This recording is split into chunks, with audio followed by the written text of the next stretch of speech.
Today your colleagues VP Yadav sir, TGT English will give lesson on components of the lesson plan. Really it's very wider topics and also it's used in everyday work in schools. And lesson plan is very important to structure how to assess the students' learning, how to evaluate students' learning.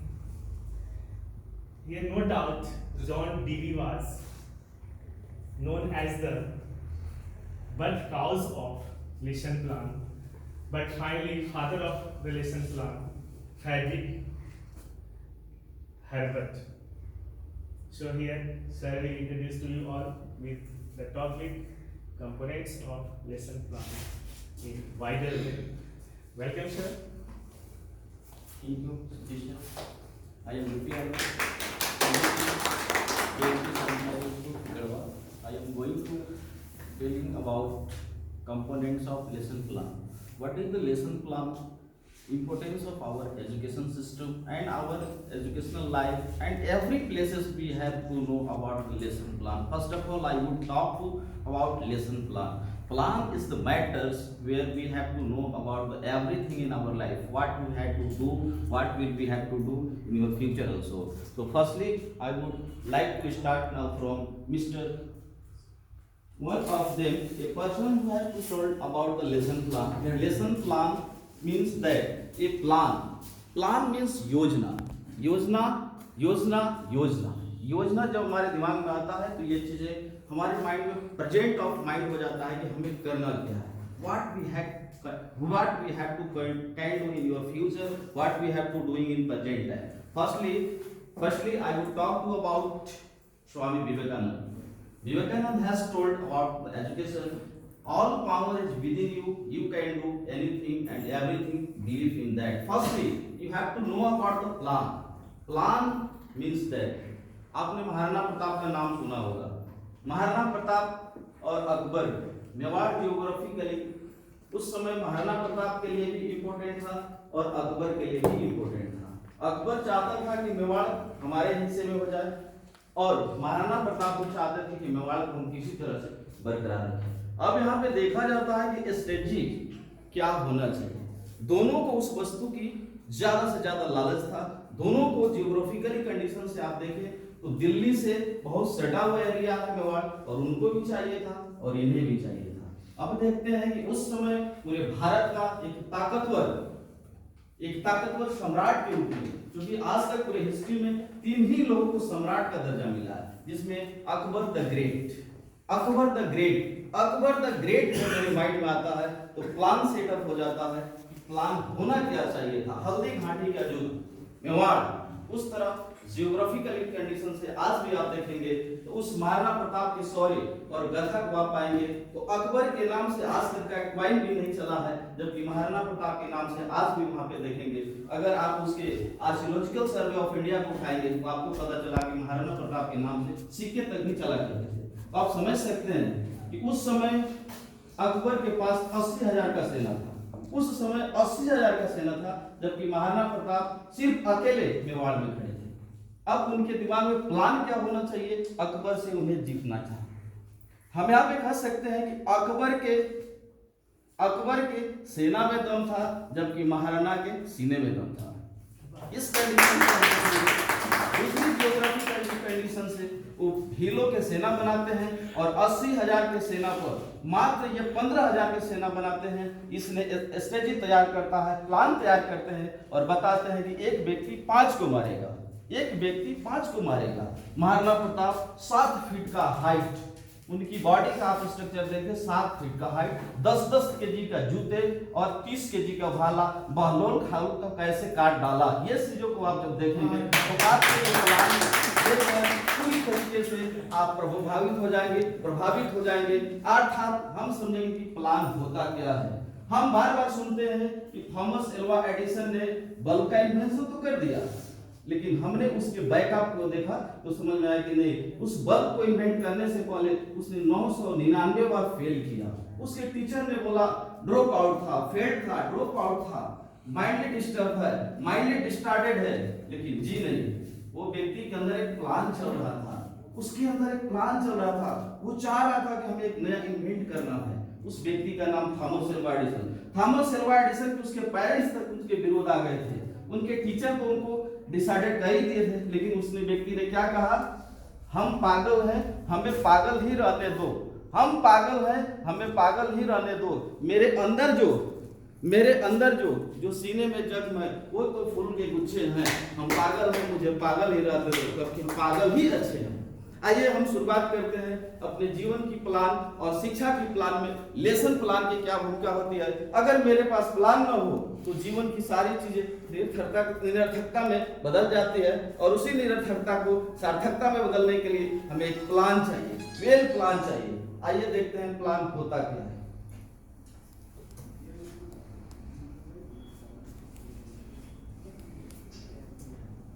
What is lesson plan? आप जब किसी classroom में enter करते हैं तो enter करने से पहले हमारे माइंड में सेटअप हो जाता है कि हमें किस प्लान से बच्चों को पढ़ाना है और प्लान का एक्चुअली रहस्य क्या होता है, उसका मिस्टीरियस पॉइंट ऑफ व्यू क्या होता है। तो first of all A lesson plan is actually A plan of action in the many way the effective teaching depend upon it. किसी भी टीचिंग स्टाइल को इफेक्टिव बनाने के लिए, प्रभावित बनाने के लिए सबसे पहले मेरे माइंड में प्लान होना चाहिए। वो प्लान है क्या? Daily lesson planning involve the defining the objective, selecting and the arranging the subject matter, determining the method and procedure.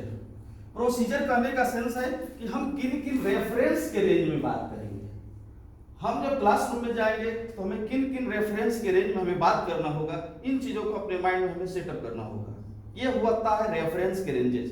अगर हम एक आईएएस की प्रिपरेशन कर रहे हैं, एक हम पीसीएस की प्रिपरेशन कर रहे हैं, तो फर्स्ट ऑफ ऑल हमारे दिमाग में प्लान होना चाहिए, हमारे पास कुछ कंटेंट होना चाहिए, उस कंटेंट के अकॉर्डिंगली हम चलेंगे तो हम उस प्लान को अचीव कर पाते हैं। लेकिन कभी कभी क्या होते हैं कि दुनिया में दो प्रकार के लोग होते हैं, one are creating the history, one are screaming the history. पहले भी मैंने बता चुका हूँ, screaming the history means that वैसे लोग होते हैं जो इतिहास को रचते हैं, नहीं रटते हैं, और एक वैसे व्यक्ति हैं जो इतिहास को रचते हैं। तो there are two types of people in the world, one are screaming the history, second are creating the history. इस दुनिया में अगर आपको आगे बढ़ना हो तो आपको प्लान लाना होगा, आपको मोनोमैनिकल मैडनेस बनना होगा। चाहे मलाला का आपने नाम सुना होगा, यूसुफजई मलाला, 12 साल की लड़की, 12 साल की लड़की वो टीवी इंटरव्यू पे आती है और डायरेक्ट बोल देती है कि तालिबान की क्या होगा जो हमारी बेटियों को पढ़ाई रोक दे। एक 2013 की घटना है, कोई तालिबानी पुलिस आता है और बस में अटैक कर देता है। उस छोटी लड़की को 3 गोलियों से वार किया जाता है। आप समझ सकते हैं कि आपके आसपास भी 12 साल की लड़की, आपके विद्यालय में 12 साल की लड़की हो और जब 3 गोली लगे वो लड़की और आंदोलन को तेज कर दे, तो आप समझ सकते हैं कि उसके दिमाग में प्लान क्या रहा होगा। प्लान होता क्या है? उसने भारत का, जैसा कि आपने सुना होगा कैलाश सत्यार्थी, 2014 में कैलाश सत्यार्थी के साथ यूसुफ मलाला जई को साथ में नोबेल पुरस्कार से नवाजा गया, जो कि दुनिया का सबसे ताकतवर पुरस्कार पीस इन रेस में होता है। दूसरी सेंस में हम लोग समझेंगे अगला पॉइंट में कि प्लान होता क्या है। Plan means that A maintaining the work, कैसे वर्क को आगे कंटिन्यूअसली हमको बढ़ाना है। नेक्स्ट सेंस में देखेंगे। इसके बाद आते हैं, आप जो पिक्चर देख पा रहे हैं, ये सारे पिक्चर में आप देखेंगे, एक पिक्चर के बारे में तो हम आपको बता दिए महाराणा प्रताप। दूसरा पिक्चर आप देख पा रहे हैं, जस्ट उसके बगल के बाद वाला पिक्चर है जो भगत सिंह का पिक्चर आपको दिख रहा है। भगत सिंह तो नाम बहुत हो सकते हैं, लेकिन भगत सिंह की भावनाएं, भगत सिंह की किए हुए गाथा सबके पास नहीं हो सकता है। उस भगत सिंह ल्याल जो आज पाकिस्तान का एक छोटा सा इलाका होता जहां उनका जन्म हुआ, छोटा सा बालक, उनके दिमाग में यह प्लान चल रहा था कि हम गुलाम भारत के नागरिक हैं और हमें आजाद भारत का नागरिक बनना है। इसके लिए उसने 2 काम करना शुरू कर दिया। उसके दिमाग में democracy, where I have to get the democracy, इनके दिमाग में ये चलने लगा। एक बार की कथा बताया जाता है कि जब इनके फादर आम की गुठली लगा रहे थे आम की जब गुठली लगा रहे थे, बालक पूछते हैं कि पिताजी आप क्या कर रहे हैं। इसने उनके फादर ने बताया कि बेटा आम की गुठली लगा रहे हैं। ये पूछते हैं कि आम की गुठली क्यों लगा रहे हैं। उनके पिता बताते हैं कि आम की गुठली इसलिए लगा रहे हैं कि बड़ा होकर आम फलेगा। इस छोटा बालक ने बोला कि नहीं, मैं बंदूक की खेती कर दूंगा, कि बड़ा होगा तो ये बंदूक देगा, जिससे हमें अंग्रेजों को भारत से भगाने में एक बहुत बड़ी कामयाबी मिलेगी, बहुत बड़ी शक्ति मिलेगी। इतना ही नहीं, भगत सिंह आजादी के लिए उस समय ये दौड़ते चलते थे, आजादी मिलने वाली है, आजादी मिलने वाली है। चौरा चौरी इंसिडेंट को आपने सुना होगा। चौरा चौरी इंसिडेंट में 22 पुलिस वालों को जब जिंदा जला दिया जाता है तो उससे हाथ होकर Gandhi ji non cooperation movement वापस ले लेते हैं। नॉन कॉपरेशन मूवमेंट को जब वापस ले लेते हैं, ये व्यक्ति क्या स्टेटमेंट हुआ करता था कि बहरों को सुनाने के लिए धमाका जरूरी है, बहरों को सुनाने के लिए धमाका जरूरी है। जो वैसे धमाके करते थे जिसके लिए नहीं, पूरे हिंदुस्तान के लिए, सिर्फ पंजाब के लिए नहीं, सिर्फ भगत सिंह के लिए नहीं। एक बार ये बेचारे जाते हैं 13 अप्रैल 1919 के जालियांवाला बाग का जब इंसिडेंट ये सुनते हैं, उस किनारे जाते हैं, वहां से मिट्टी को उठाते हैं और अपने घरों में ले आते हैं। घरों में लाने के बाद अपनी बहन को दिखाते हैं। उनकी छोटी सी बहन बोलती है ये क्या है। इसने बोला कि मेरे उन शहीदों का खून है जिसने अंग्रेजों के द्वारा कत्ल किया गया है, मैं इसका बदला लूंगा, मैं इसका बदला लूंगा। बस इसके दिमाग में एक ही चीज चल रहा था। ऐसा ही बताया जाता है, स्टोरी तो बहुत लंबी हो सकती है, लेकिन भगत सिंह के जब फांसी के फंदे पे चढ़ाया जा रहा था, अंग्रेजों ने इनसे लास्ट भी पूछा तुम्हारी अंतिम इच्छा क्या है। अब यहाँ पे समझेंगे कि अंतिम इच्छा क्या है। अंतिम इच्छा क्या है, मतलब प्लानिंग क्या है। इनके दिमाग में आ रहा था कि प्लानिंग क्या है। प्लानिंग के लिए इसने बोला कि मुझे लेनिन की पुस्तक पढ़नी है, कार्ल लेनिन की पुस्तक पढ़नी है। आपको पता होना चाहिए कि मार्क्सवादी कार्ल लेनिन उस समय यूरोप का बहुत बड़ा क्रांतिकारी लीडर हुआ करता था। उनके दिमाग में अंतिम इच्छा था कि मुझे कार्ल लेनिन की पुस्तक पढ़नी है, और कार्ल लेनिन की पुस्तक पढ़ने के बाद मेरे साथ जो तुम स्वप्न करना चाहते हो कर सकते हो। इसने बोला कि मुझे अंतिम इच्छा, मुझे पढ़ने को अवसर दो। अंग्रेजों ने जब ये जेल में होते थे तब भी अंग्रेज लोग हैरान हो जाते थे इस बालक के अंदर है क्या है। ऐसे भी देखा जाता है कि जनरली जब जेल के अंदर किसी भी कैदी को रखा जाता है तो उसका हमेशा वेट मापा जाता है, समय समय पर उसका हेल्थ का ख्याल किया जाता है। इस बालक का जब मात्र उस समय 19 साल का उम्र रहा था, 19 साल का उम्र में इन्हें वेटेज जब कराया गया फांसी के लिए, इस व्यक्ति का वजन बढ़ गया। आप समझ सकते हैं कि जिस किसी व्यक्ति के साथ उस तरह का इंसिडेंट होना हो तो उसके साथ क्या गुजर रहा होगा, शायद वही व्यक्ति समझ सकता है। लेकिन इस व्यक्ति के अंदर जुनून था। मुझे इसने लास्ट इच्छा बताया कि मुझे काल कोठरी में जो जल्द के फांसी पे चढ़ाने का जो सिस्टम है उसके विरोध हमें आप चढ़ाओ। इसने बोला कि नहीं, मुझे खुले आसमान में फांसी दो, जिससे आपको लगता होगा कि इनका प्लानिंग क्या है। इनका प्लानिंग ये था कि भारत के लोगों को अभी तक भी जिज्ञासा जगे, यस इनकी अंदर की जिज्ञासा जगे और लोगों में एक भावनात्मक दृष्टि से जुड़े और एक दूसरे को कोऑपरेट करें और आजादी में बड़े पैमाने पे लोग आए। तो ये होती है प्लानिंग। इसके बाद एक प्लानिंग मेरा और है जो चाणक्य का रहा है। आपको पता होना चाहिए कि नंदा डायनेस्टी उस समय एक बहुत बड़ा डायनेस्टी हुआ करता था, जिसका शासक धनानंद रहा था। धनानंद की 7th स्टेज में आप देखेंगे कि उस समय चाणक्य जिन्हें 3 नाम से जाना जाता है, विष्णुगुप्त, चाणक्य और समुद्रगुप्त नहीं है, विष्णुगुप्त, चाणक्य और कौटिल्य इसलिए इनका नाम था कि इनके फादर का नाम कौटिल्य था, चाणक्य था। इनके 3 नामों से जाना जाता है, जो कि उस समय का विद्वान, प्लानिंग कमीशन के हेड कहे जा सकते थे। उस समय तक्षशिला जो वर्तमान में पाकिस्तान का हिस्सा है, लेकिन उस प्राचीन समय में तक्षशिला यूनिवर्सिटी के प्रोफेसर हुआ करते थे। वो 3 डिपार्टमेंट अपने हाथ में संभालते थे, फिनांस डिपार्टमेंट, एजुकेशन डिपार्टमेंट और गवर्नमेंट अफेयर डिपार्टमेंट। ये 3 डिपार्टमेंट आज भी भारत सरकार के लिए कमीशन बनाना पड़ता है, इसके लिए आयोग बनाना पड़ता है, इसके लिए प्लानिंग बनाना पड़ता है। लेकिन ये व्यक्ति ऐसे ताकतवर व्यक्ति थे जो 3 4 डिपार्टमेंट खुद को संभालते थे। तो वो कहते थे चाणक्य को एक बार गुस्सा आ गया।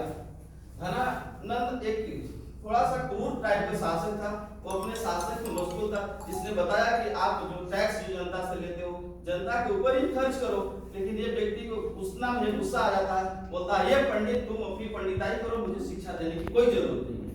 तब तक उन्हें धक्का मार के निकाल दिया जाता है, इनकी शिखा खुल जाती है। आपको पता होना चाहिए कि इनके पीछे जो शिखा लगी हुई होती है वो कोई साधारण शिखा नहीं होती है। ऐसे भी बताया जाता है कि पहले जो शिखा हुआ करता था वो एक प्रकार का टेक्निक कह सकते हैं, एंटेना कह सकते हैं, नॉलेज का एक हब कहा जा सकता है, उससे उन्हें नॉलेज के लिए रिलेट किया करते थे। इन्हें गुस्सा आ जाता है और वहां से वापस चले जाते हैं, उसी दिन ये चैलेंज करते हैं, अपने अंदर चैलेंज करते हैं, बाहरी दुनिया से चैलेंज नहीं करते हैं, खुद से चैलेंज करते हैं कि जब तक डायनेस्टी यानी कि नंदा डायनेस्टी को कोलैप्स नहीं कर देते हैं तब तक मैं अपने आगे के रास्ते को नहीं तैयार करूंगा। इनके दिमाग में प्लानिंग आ जाता है, ये स्ट्रेटजी तैयार करने लगते हैं। अब एक छोटा सा बालक को अपने पास लाते हैं जिसका नाम है चंदू, लास्ट में जिसका नाम पड़ जाता है चंद्रगुप्त मौर्य। चंद्रगुप्त मौर्य के सहायता से एक बार इनकी घर में एक एस्ट्रोलॉजर आया। एस्ट्रोलॉजर आता है और बोलता है कि बालक बड़ा होकर देश का प्रधानमंत्री बनेगा। इनकी मां हैरान हो जाती है कि बड़ा होकर प्रधानमंत्री बनेगा तो मेरा देखरेख कौन करेगा। बच्चा हैरान हो जाता है और जब उसके ज्योतिषी की बात को विश्वास नहीं कर पाती है तो उसकी मां बोलती है अपने बेटी को जाकर देखो, जो सामने का नागराज का शेर बना होगा जिससे आप स्पष्ट हो जाएंगे कि अवश्य ही फ्यूचर में कुछ करेगा। हकीकत यही होता है कि जब वो देखती है तो समझ में आ जाता है कि नागराज का शेर बना है और एक्चुअली वो नागराज जब बच्चा याद हो जाता है, पत्थर उठाता है, अपने नाक को तोड़ देता है। उस दिन से संकल्प लेता है कि नहीं, भारत का प्रधानमंत्री नहीं, मां मैं आपकी सेवा के लिए सर्वस्व पूरे जीवन में उत्सर्ग कर सकता हूँ, ये प्रधानमंत्री का। अब उनके दिमाग में आ जाता है कि मैं प्रधानमंत्री तो बन नहीं सकता लेकिन मैं प्रधानमंत्री बना हो सकता हूँ।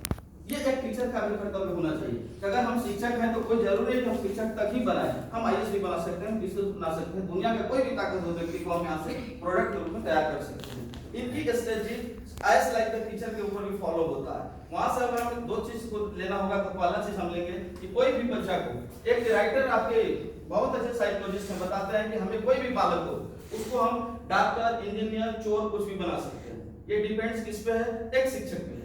शिक्षक अपनी प्लानिंग के साथ अगर काम करता है तो उसको कुछ भी बना सकता है, ये उसके ऊपर डिपेंड करता है। ये कंपोनेंट्स ऑफ लेसन प्लान में हमें ऐड करना चाहिए कि प्लान होता क्या है। प्लान फर्स्टली ये होना चाहिए कि हम जब क्लासरूम में जा रहे हैं तो हमारा स्ट्रेटजी क्या है, हम उसके लिए वेल प्रिपेयर्ड है अथवा नहीं है। सेकेंड सेंस में हम लोग देखेंगे कि अगला पॉइंट मेरा है टेक्निक फॉर मोटिवेशन।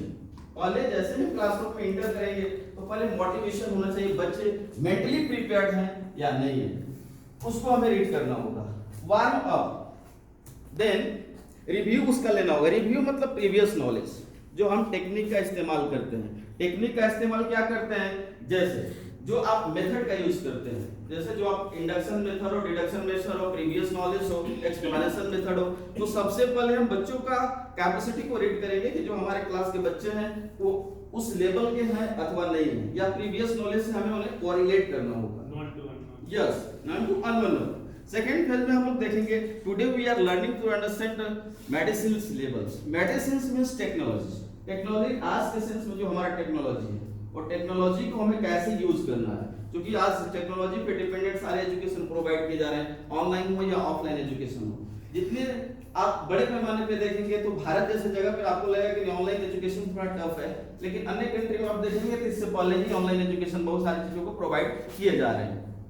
सेकेंड में ask the learner about his on experience.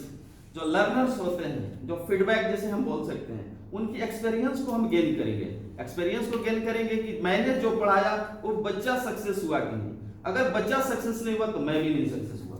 अगर एक अच्छा अध्यापक बच्चों को कोरिलेट करता है, उनकी नॉलेज को रिक्वायर्ड करता है, इसका मतलब कि अच्छा अध्यापक का सबसे पहला प्रायोरिटी होना चाहिए कि आपने जो पढ़ाया उसका फीडबैक मुझे मिल रहा है नहीं।